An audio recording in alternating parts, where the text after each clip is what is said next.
Shri Paramatmane Namaha. Om Shri Gurubhyo Namaha.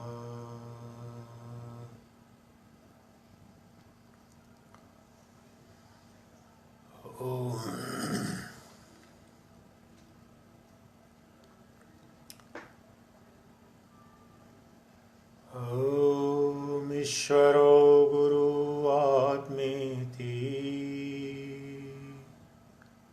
Murti Veda Vibhavine Vyomavat Vyapte Dehaya Dakshidamurtaye Namaha. Shruti Smriti Purananam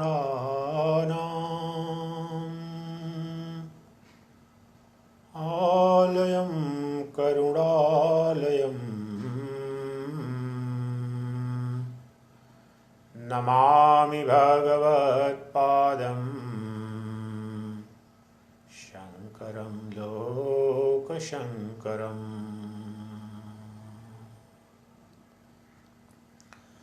Shankaram Shankaracharyam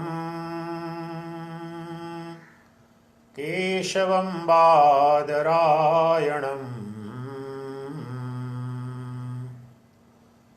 Sutra Bhashya Kritau Vande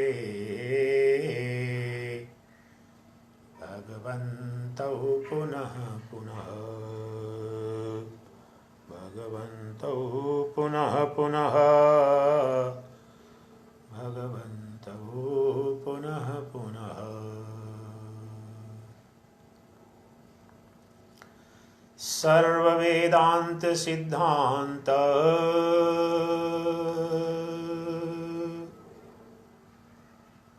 Gocharam Tamagocharam Govindam Paramanandam Sadgurum Pranatosmyaham. Sadgurum Pranatosmyaham. Sadgurum Pranatosmyaham.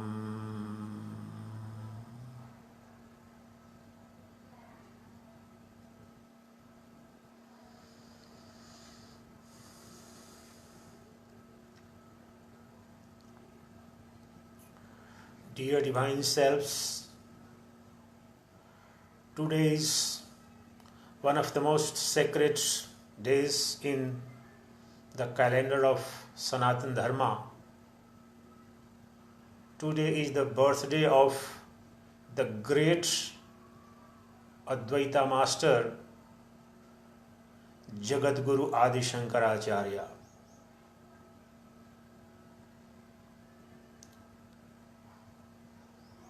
The proponent and founder of the great philosophy of non-duality, popularly known as Advaita Vedanta, was Pujyapad Jagat Guru Adi Shankaracharya. Though the basic foundation of the systematic non-dual philosophy was laid by the grand guru of Adi Shankara, that is Acharya Gaudapad, who was guru of Adi Shankara's guru Govindapad. In Mandukya Karika,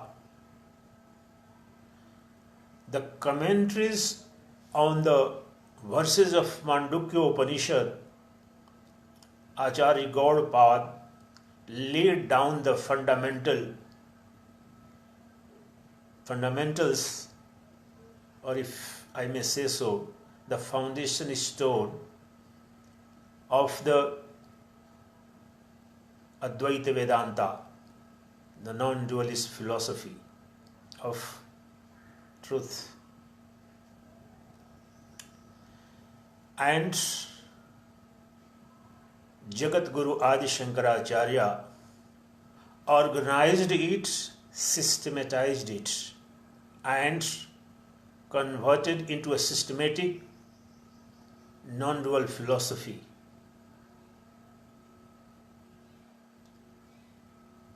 The commentary of Adi Shankara on Prasthantrayi, the canonical text of Advaita Vedanta, that is Upanishads, Srimad Bhagavad Gita and Brahma Sutra. In these three commentaries, the Jagat Guru converted the Karika, the commentary of his grand guru, into a systematic non-dualist philosophy. And today is the birthday of Adi Shankara. So, what I intend to do today, non-duality is one of the most profound, rational, scientific, and increasingly becoming so popular all over the world in the light of the latest scientific discoveries, especially in the latest discoveries and insights in quantum physics. The Adi Shankara's tremendous legacy is being explored, investigated, and propagated.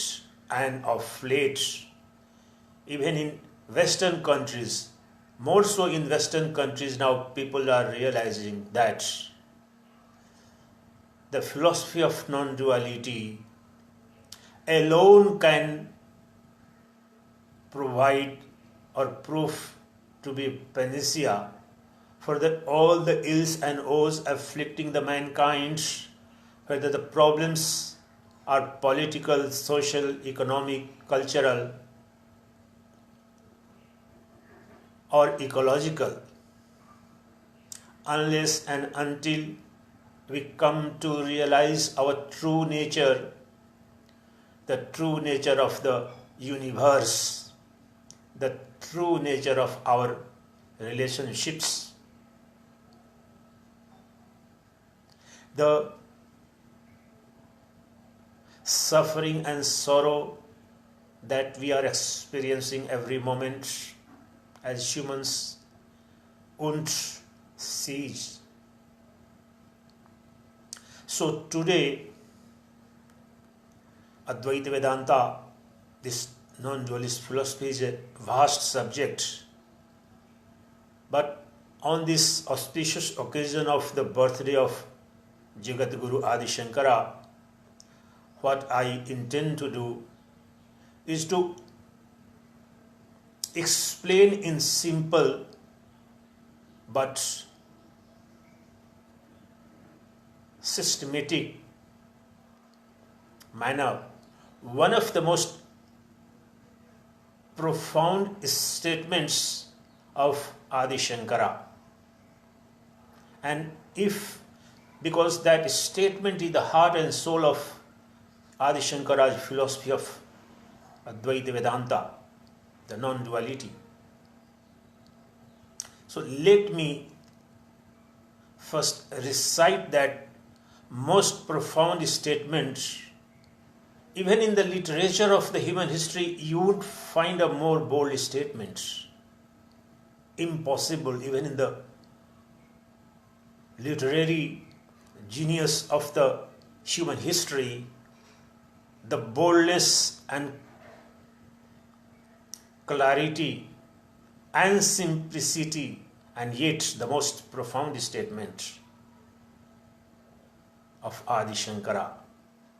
And I'll explain it simple and practical, rational terms so that we can understand the implications of that fundamental metaphysical truth declared by Adi Shankara. Shlokardhena pravakshami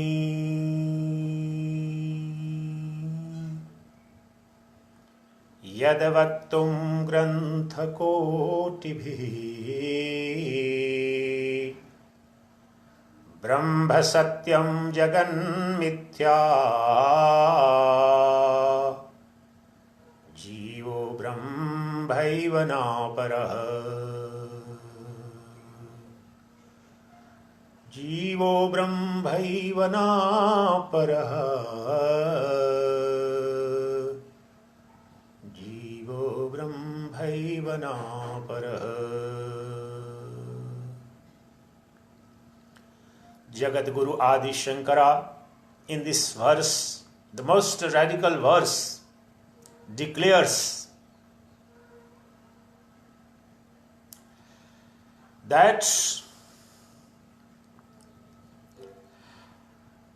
and I quote the translation of that verse, I hereby declare the supreme truth which has been sought to be explained in millions and millions and billions and trillions of sacred books, scriptures, in just half a sentence.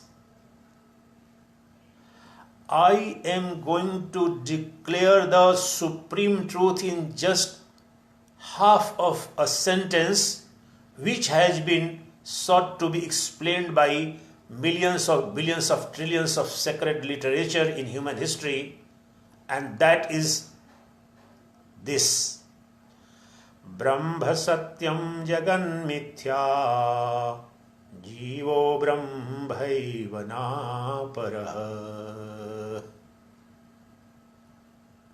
The Brahman, the supreme reality, alone is truth. This manifest, empirical, phenomenal world is false, and the individual self manifesting in this phenomenal world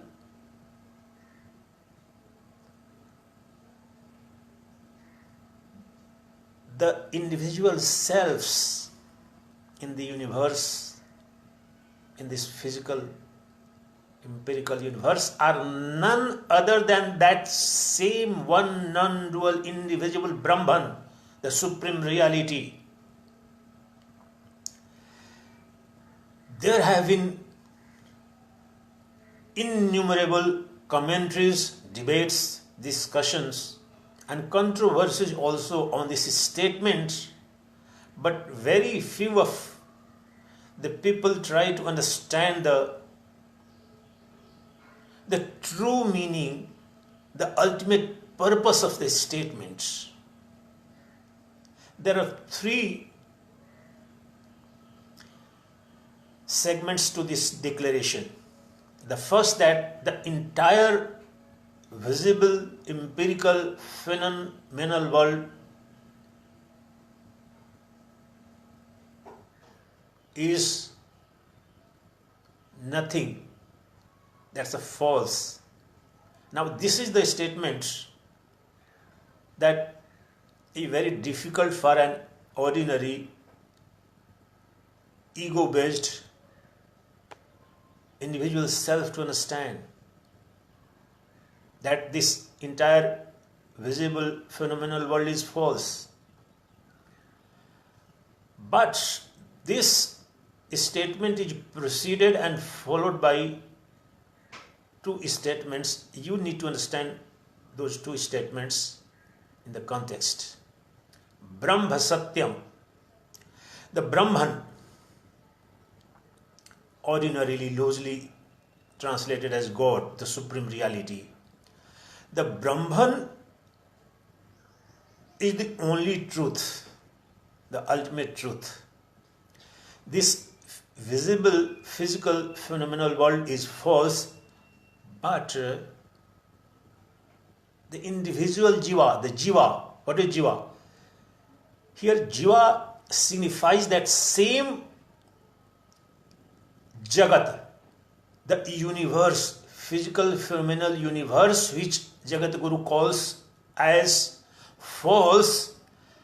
At the same time, he is saying that not only the jiva, he is saying that the phenomenal universe consisting of diverse jivas is nothing but the Brahman alone.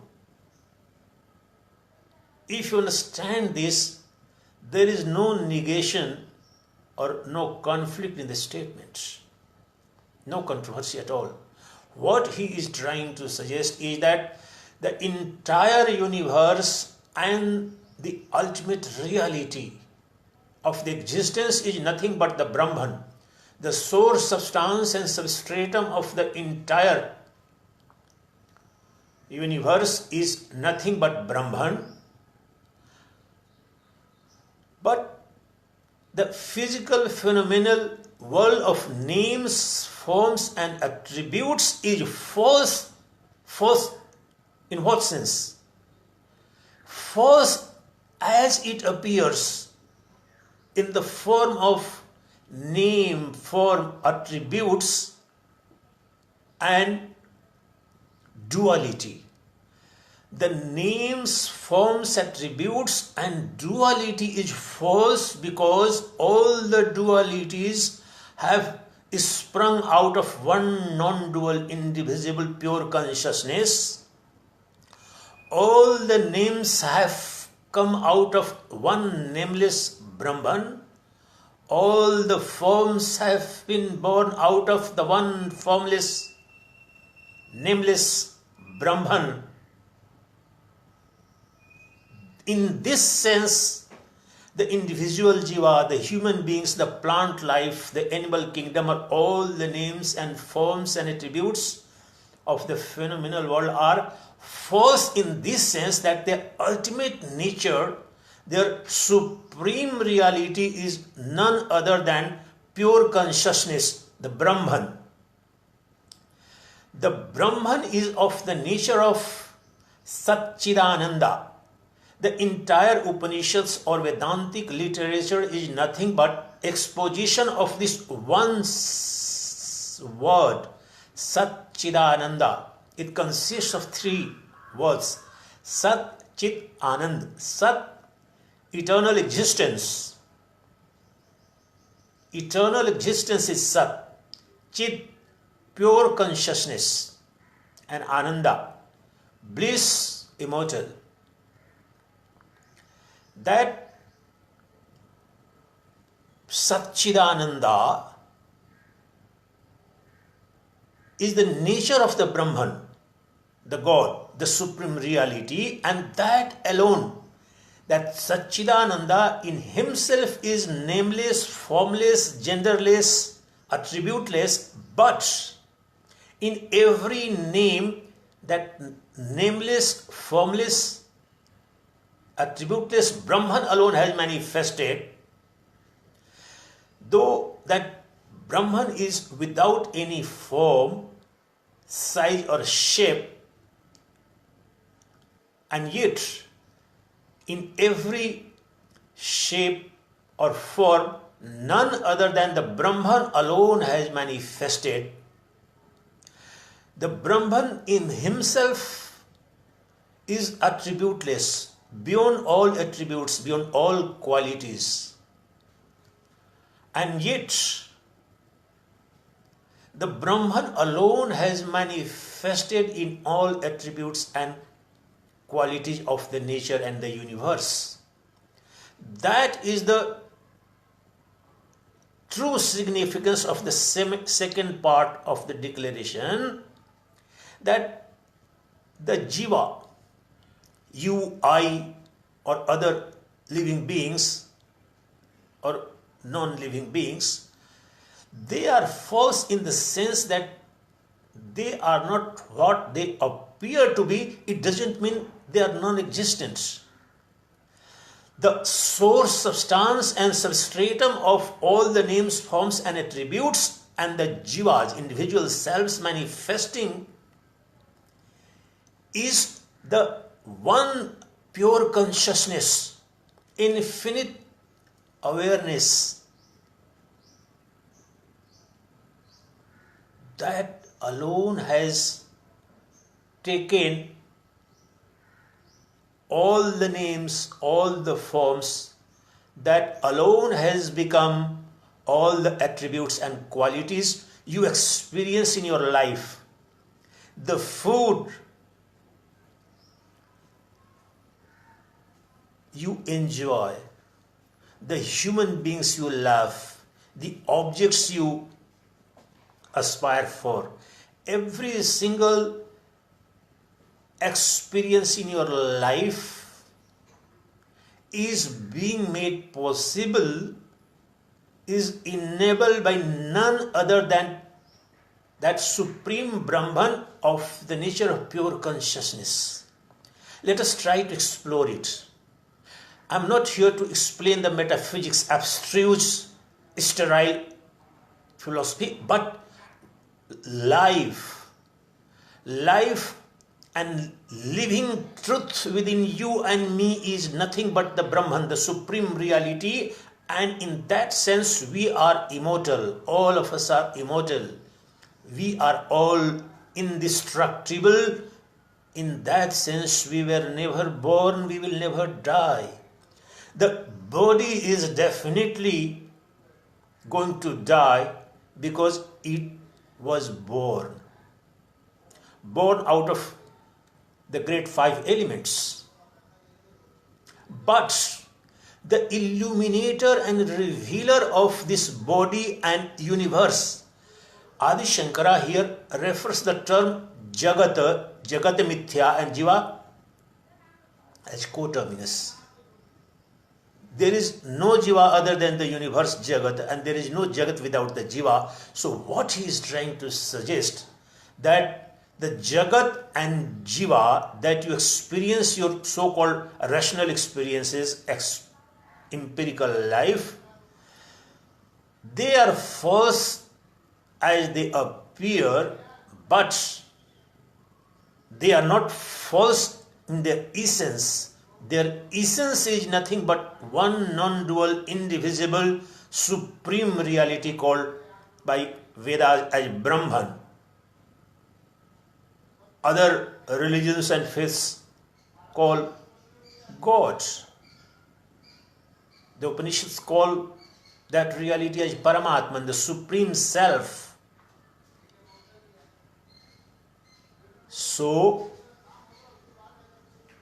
the source, substance and substratum of even this empirical phenomenal world is none other than that Sacchidananda, and the Jiva, i.e. you and the rest of the world, are none other than same Brahman manifesting as names, forms with some attributes, though in its pure, pristine, original form, that supreme reality is nameless, formless, attributeless. So, can we experience that nature of ours? When I am speaking to you, I am conversing with you, I am talking to you, I am uttering some words. Which energy, which force, which power is making it possible for me to talk to you? What is the significance of the words I am speaking, and how are you going to comprehend it, understand it, make some sense of the words I am speaking? How is it be made possible? Let's try to explore right within ourselves.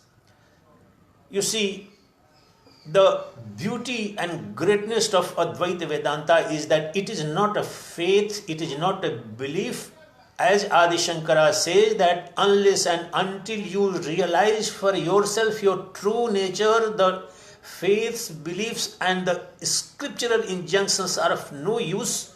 You may be the greatest scholar of Vedanta or other metaphysics or all the sacred literatures, but that doesn't make an iota of difference to your existence unless and until you realize for yourself the direct realization of your true nature. That is called aparokshanubhuti, direct, immediate and personal experience of your true nature alone leads to cessation of all sorrows, suffering and attainment of immortality, the nectarine bliss of your own true nature. The sorrows and suffering being caused by the illusory sense of this physical appearance, the diseases, the wounds, the ailments, the suffering, the mental trauma, the endless desires, all this is causing unending sorrow and suffering to you and me, but this is because of our false identity, false identification.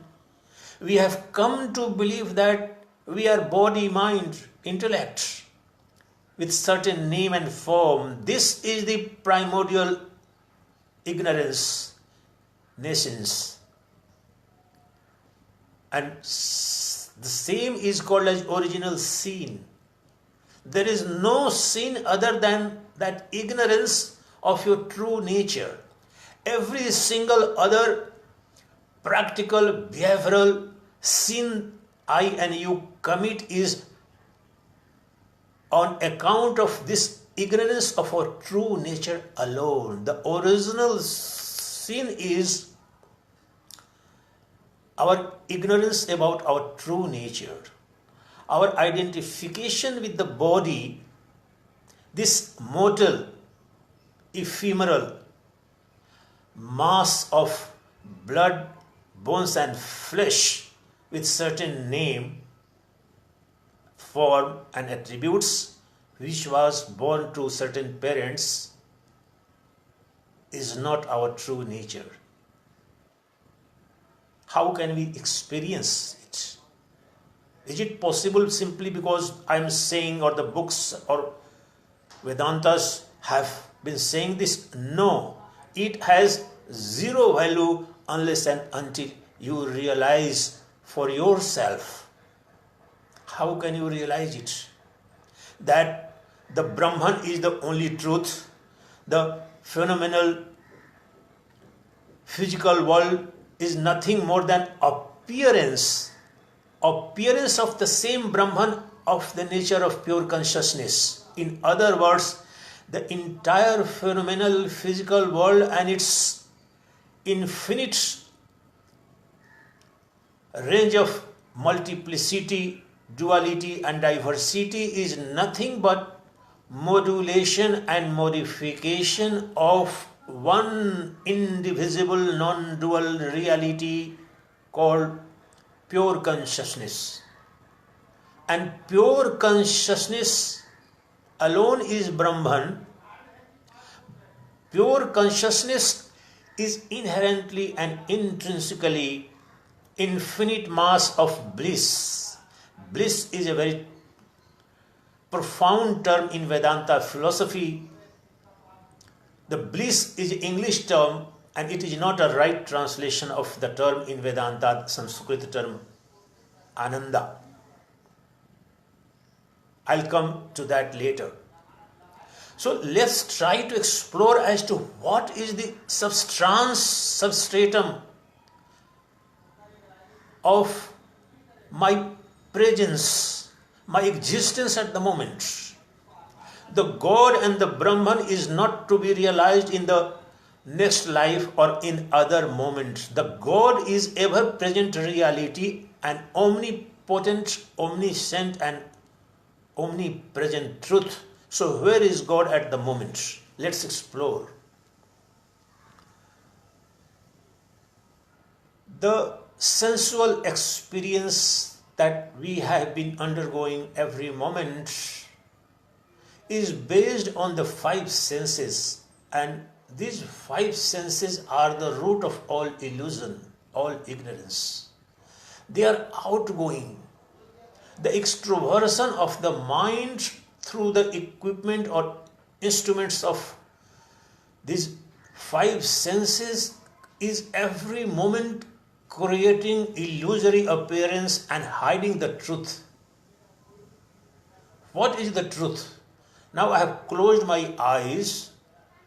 I am not perceiving anything outside me, so I am going to look within. What is within? What is there? In the beginning, if you are a novice, you would say there is nothing within. It's a stupid exercise. What is there inside? It's either empty or darkness or zero. There's nothing inside. That is the greatest fallacy. Once you begin to look inside yourself, even if I have closed my eyes and none of my other senses are functional, is it that I have come to cessation of the existence? I stopped existing? Ask this question. Go deeper within yourself. Self-realization is not as difficult as it has been made out to be. But there must be a true yearning desire within you. The rest will follow soon. But we don't have that desire, then all the gurus and scriptures can't help. Once I look within, do I have any doubt about myself, that I exist, that the beingness of myself, that I am, I exist? Of course, I was earlier looking at something, hearing something, smelling something, enjoying the touch of something.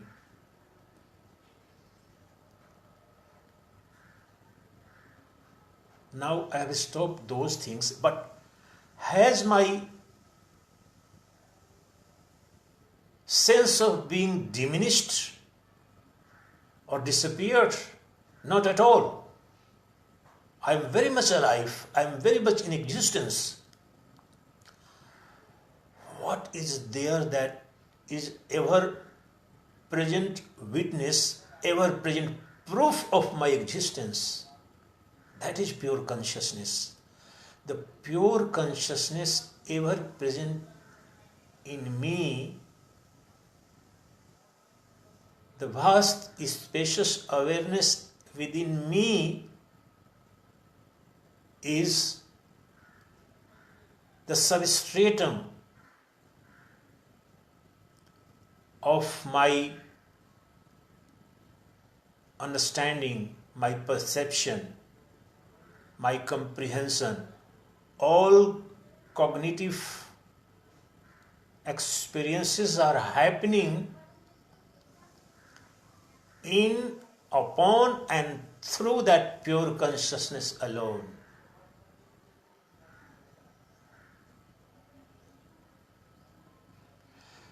Suppose I negate this pure consciousness,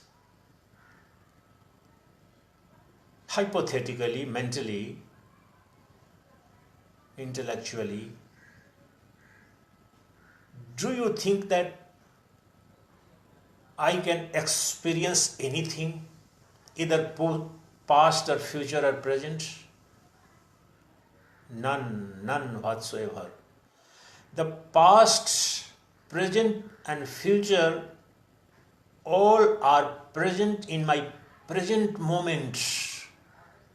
The present moment of being, the sense of being, the sense of presence, the sense of life force, the sense of aliveness.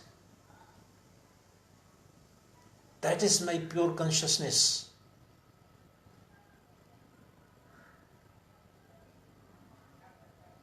Let's understand what is pure consciousness and what is impure consciousness. Why this adjective? Because if you explore and investigate for yourself, you find that there is nothing ever in existence other than the consciousness. But when consciousness assumes, or the content of consciousness is some object, some name or form, then it becomes impure, and that is what Jagat and Jiva. But in its pure form, that is nameless, formless, attributeless form, that is at the present. At this moment, when I look within, that pure consciousness is ever available, ever present reality of mind, and it doesn't have any name or form. It's a vast reality. The past life and the entire memory, the millions and billions and trillions of anecdotes, incidences, or the memories contained in the chip of my mind are essentially existing at the moment right now. Where? In the super storehouse called pure consciousness. The projections of the future also are present right in this moment. They are happening not outside me. None of the past memories nor the future imaginations, dreams and desires do exist or arise or exist or disappear anywhere else, but they arise out of my pure consciousness. They exist in me, pure consciousness, the self that is pure consciousness, and they disappear and dissolve back into the pure consciousness, that is the Brahman. So the entire range of Jagat and Jiva, the individual self and the phenomenal world, is arising, existing and dissolving in me and me alone, without me the being, the life force, the existence, right at the moment, the pure consciousness alone is manifesting in the trinity of the seer, the seeing, and the act of seeing. The perceiver, the perceived, and the act of perception, this trinity is essentially springing out of one pure consciousness. When that pure consciousness is unmodified, unmodulated, that is pure. That is, the content of consciousness is nothing but consciousness alone. That state is called samadhi, nirvikalpa samadhi. The same consciousness, when its content is some name or form of the objective world, when the pure consciousness has object, some object as its content, that becomes impure, and it has the illusion of that appearance as a reality. The body, mind, intellect, and the entire universe, physical universe, and the physical beings with names and forms you perceive, I perceive, is an appearance because of the impurity that is caused by the mind. Pure consciousness plus mind is that impure consciousness manifesting as physical universe and the jiva. But the same mind, the faculty of perception, the same mind minus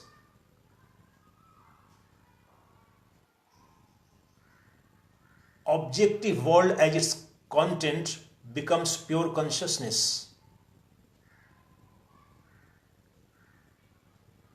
That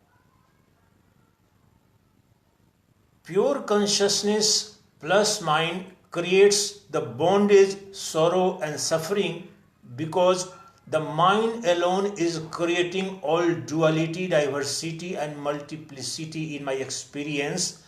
But the mind inverted, when the mind takes a U-turn, the same mind becomes Brahman, pure consciousness. So mind has no independent existence of its own. The mind is empowered, energized by the light of pure consciousness alone. Therefore, there is no way to destroy mind, kill mind. There is no need to, because mind is an illusory, false existence. It needs to be understood. And once you realize that the mind has no existence minus the objective world or the five sense objects, mind comes into existence and it gets life force or it moves only on the crutches by Sakhi, only on the crutches of five sense objects. The mind commits suicide once it is not provided with the crutches of the five senses, the sight, the taste, the smell, the sound, the touch. Your mind exists and functions only and only and only with the crutches of, that is with the help of these five senses. Once you take a U-turn and you make these five senses dysfunctional, that is the art and science of entire range of meditation and samadhi. That the same mind which was perceiving an illusory reality as its true identity, called this individual personality, now once goes inside, it gets dissolved and it finds that once the mental modification cease, there is no duality, there is no name and form. All duality exists only with names and forms. The internal light of pure consciousness has no name and form, no attributes. Therefore, the journey of the mind through mental modifications, incessant, endless, natural, habitual mental modifications, compulsive chain of thoughts is every moment creating this illusory Jagat. Illusory in the sense that this universe is not in the form and with the attributes and with the names it is presenting to the sense perception. in this sense, it doesn't mean it doesn't exist. It exists. Its original source is none other than pure consciousness, which is an ever-present reality within you and me. Have you ever experienced that you were devoid of, or you are devoid of pure consciousness?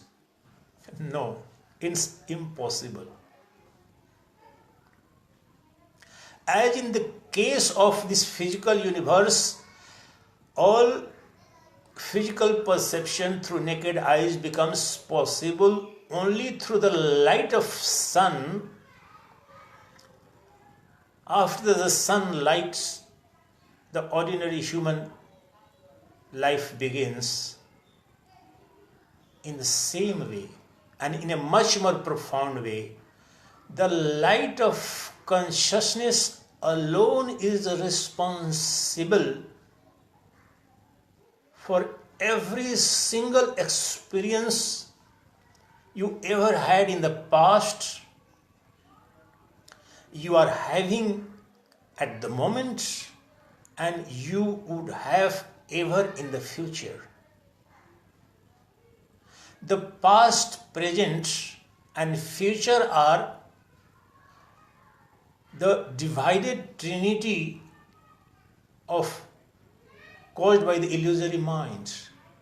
Beyond the mind, there is no past, there is no future, there is only eternal present. The eternal present, that alone is being. As a child, when my memory goes back to my childhood, you can go and experience for yourself. Try to remember something the most fresh, the memory, the oldest of your memories as a child. Where did it happen? And thereafter, you began to go to school, college, the circle of friends, the good, bad, ugly experiences, the love and hate, the success and failure, the happiness and sorrow that you have been suffering from. Every single experience you have undergone so far, and as you are at this moment, was this someone else responsible for that experience than the one which is present at this moment? No. I alone was that.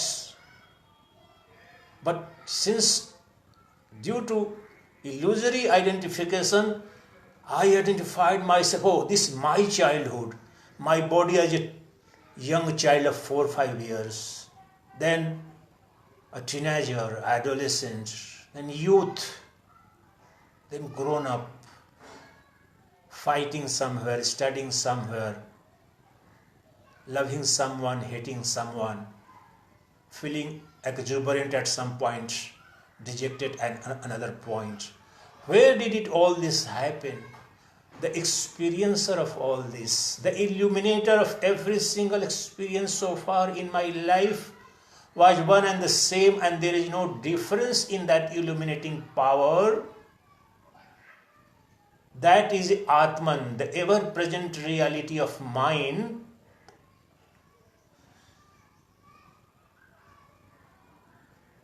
And once I succeed in breaking free from the compulsive chain of thoughts, I find no past, I find no future, and in the present I find no duality or diversity. There is one pure being right present in me, outside me, that is Atman.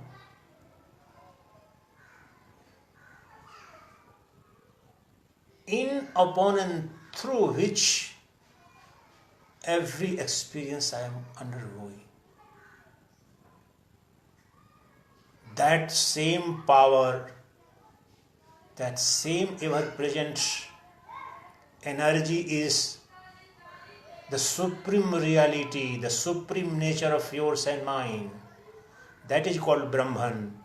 That is called Paramatman. That is called Atman.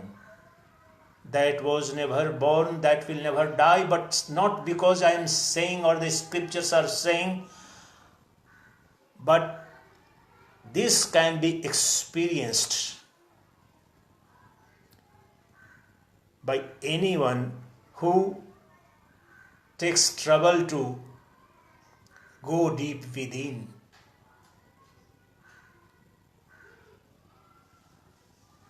I'm afraid I would have to conclude this discourse. This is the heart and soul of self-realization, and I would have continued for at least some time, but there is power cut, and it's too hot, even in Rishikesh. So I'll conclude, and what I was trying to suggest on this auspicious occasion of birthday of great Advaita Master Adi Shankara, that self-realization alone is the panacea for all the ills and woes afflicting our lives. The ignorance is the cause of all the sorrows and sufferings, not lack of property, lack of wealth, lack of possessions, lack of university degrees, or lack of love of somebody else. After deeper analysis, you come to realize that the source and root cause of all our sorrows and sufferings is none other than our ignorance about none other than our own true nature. Once you realize your true nature as pure consciousness, as vast spacious awareness, as ever-present intelligence which is enabling me to perceive, to see, to experience this physical phenomenal world, this invisible reality, ever-present truth, is the supreme truth. That is the Brahman. How to achieve it? I'll give you a mantra, just one line mantra, simple mantra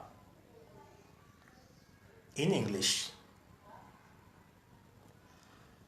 Self-realization can happen immediately if you know how to see the seer. Self-realization and the entire range of literature, the philosophy, the metaphysics is nothing but art and science and philosophy of telling you and teaching you how to see the seer. Seeing the seer alone leads to self-realization. Seeing the seer alone leads to cessation, permanent cessation of your sorrows and sufferings. Why? Who is seer? The seer is ever present in you, and the seer alone is Brahman. The seer, the drashta, witnessing consciousness is the seer. Are you not experiencing? Do you need any guru or penance? None. Even an ant, a mosquito, a squirrel, a rat, a crow, a bird, a tiger, an elephant, or a cat, or goat, or cow, or buffalo, all of them have a seer within them. You have a seer within them. I have the seer within me. That seer is Brahman. That there is no division and duality in the seer. The entire range of duality is illusory. The seer is one, the seen is dual, manifold. So once you break free from identifying yourself with the seen, half the work is done. The rest of the half is to identify, to affirm with the seer, the ever-present witnessing consciousness. In other words, the pure light of consciousness within you, me, and every one is a seer. That seer is Brahman, that seer is Paramatman, that seer alone is the supreme truth. And once you realize and identify with the seer, you dissolve your illusory identity of these names and forms and attributes, and you become that supreme reality. You are what you think, you are what you believe. You have so far believed yourself and thought yourself to be the body, and the body you have become, and the body causes sorrows and sufferings you have to bear. Once you try to identify and begin to see the seer within, the seer was ever present, the seer is ever present, the seer will always remain present in you. That is what the Vedanta says. The Brahman is an ever-present reality within you, within the Hridayam. Ishwaraha sarvabhutanam hrideshe Arjuna tishthati. When Lord Krishna tells Arjuna that the Supreme Lord, the Paramatman, the Brahman is ever-present reality in the hearts of all beings. The term heart has been misunderstood or not understood by vast majority of philosophers or the followers of Advaita philosophy. Heart is not here meant either the physical heart. In many Western university and medical institutes, they try to go deeper, did some surgery of the heart and try to find out whether something called God is sitting there. It's a stupidity. The heart does mean the center, the source, the substance. And what is that center, source and substance of your existence? Pure consciousness. That is what Lord Krishna is saying, that in the pure consciousness, the light of consciousness within you is Lord ever present. And tameva sharanam gaccha sarvabhavena bharata tat prasadat param shantim asthanam prapsasi saswatam. I am just trying to explain that you have to do nothing but to learn the art and science of seeing the seer. That is what Lord Krishna has explained in the verse I chanted. He is saying, hey Arjuna, the Lord, the Ishvara is ever present in the Hridayam. What is Hridayam? What is the center? What is the substance of your existence? That is Chetana, Chaitanya, Chida, pure consciousness. So, the pure consciousness is an ever-present reality within you, me, and all the living beings. And there the God is ever-present. And tameva sharanam gacha. Take a refuge. That is, rest in that pure consciousness. That is the meaning. Get established in that pure consciousness. That is the seer, the witnessing consciousness. Get established in that witnessing consciousness by seeing the seer. So far we have been living the life by seeing the seen. seeing the scenes of the objective phenomenal world, and we have got deluded. We have lost sight of our true nature.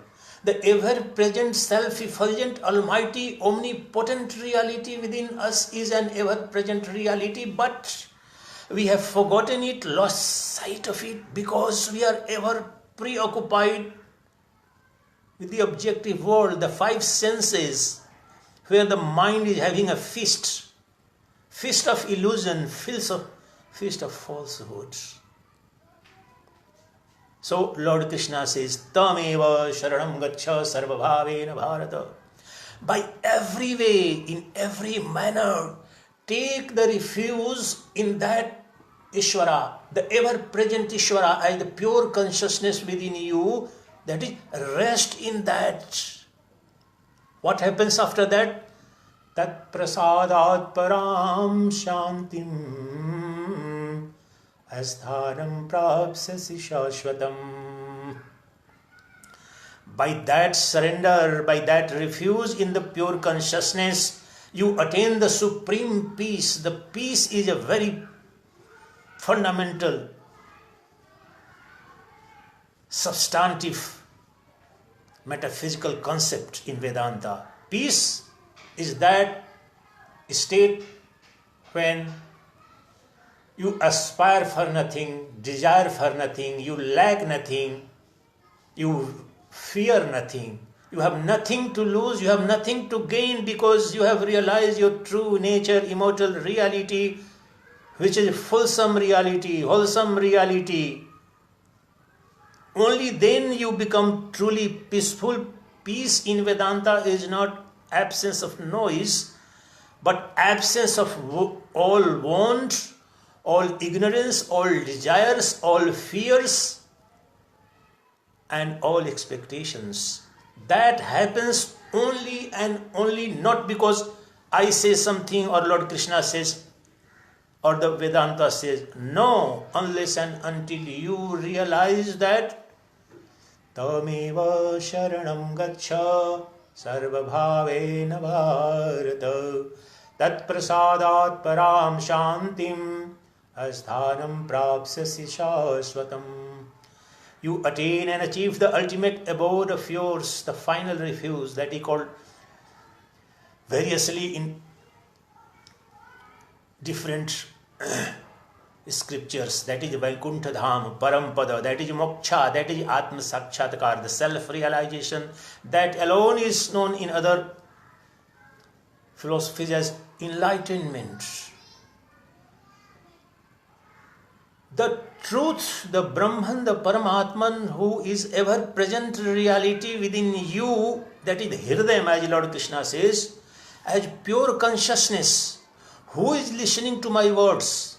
When you are listening at the moment, who is enabling comprehension of the meaning of these terms is pure consciousness that is ever present within you, that is Paramatman, that is the Brahman. That pure consciousness alone is enabling through the equipment of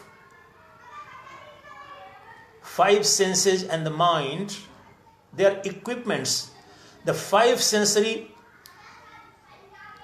organs and the mind and intellect all are inert, insentient, unconscious principles. The life force is none other than the pure consciousness within you. That is your true nature. So, break free from identifying with the seen, that is the visible, illusory names and forms. You don't have to kill the world. You don't have to destroy the relationships you have with the family or friends. No. It's a deeper internal realization that all the relationships I have created, the physical phenomenal world I am experiencing, the good, bad, ugly. I am running away from someone and I am running after someone. These are all dream experiences. None is happening in reality. Once you take a U-turn and begin to see the seer, the witnessing consciousness, the pure consciousness, the Brahman, as I explained in the words of Lord Krishna, the pure consciousness is the Ishvara, is the Brahman, the Paramatman. Take a refuge in what sense? The mind which is ever enchanted with the external world, the beauties or the so-called love or hatred. The mind is in love with something and in hatred of something. The mind is perceiving something as beautiful, something as ugly, something as pleasant, something as unpleasant. This is all out of ignorance. There is nothing in reality which is ugly or beautiful. These are projections of your own reality. All beauty and all ugliness arises out of the mental modifications enabled through the light of pure consciousness.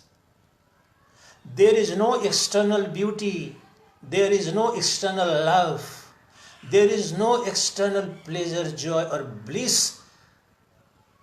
It's only the illusory perception caused by the Brahman inside, pure consciousness, when it becomes through mental modifications impure, that pure consciousness alone becomes the objective world too. There is no division. That is called Advaita Vedanta, non-duality. The seer, the seen and seeing are essentially one. Once you go in samadhi, transcendental meditation, you realize that there is nothing outside me. There is no lover or beloved outside me. I alone am the supreme lover. I alone am the ultimate beloved. The pure consciousness, the Atman. In Brihadaranyaka Upanishad, Yajnavalkya says, Param Premashpada. Yourself, your Atman alone is the supreme beloved. Your Atman alone is the almighty reality. There is no reality superior and higher than the pure consciousness that is ever-present reality within you. That pure consciousness alone is entire creativity, entire genius, inventiveness, creativity, and a fraction of intelligence you apply in the physical world. That infinite intelligence is ever present in you. The love, bliss and beauty you have been seeking in this physical universe, in the external world through sensory perception, is essentially non-existent. Whatever sensory or sensual pleasures you enjoy in the external world, essentially it is your own nature. The pure consciousness, the Atman alone manifests and becomes that object or objective world. And the act of perceiving or enjoying or experiencing that love, bliss or beauty, it's essentially happening nowhere other than you. It's happening on the vast plane of infinite, vast plane of pure consciousness. Nothing ever happens, no object ever exists, no universe ever existed or would exist outside my pure consciousness. Outside my infinite awareness, nothing exists, nothing ever existed, nothing would ever exist. No lover or beloved has ever existed beyond my awareness. Realize it right now, right here. Reading millions and millions of its scriptures is not going to help you realize your true nature, because your supreme treasure is ever lying within you. The God, the Paramatman, the Brahman. And unless and until you know your true nature, there is no cessation of the sorrow and the suffering, the chain of sufferings, one after the other. In between there will be momentary sensual pleasures, illusory pleasures through enjoyment of the objective, and objects and objective world. Therefore, self-realization is negation of none but negation of falsehood, illusory appearance. You don't have to sacrifice anything but ignorance. You don't have to attain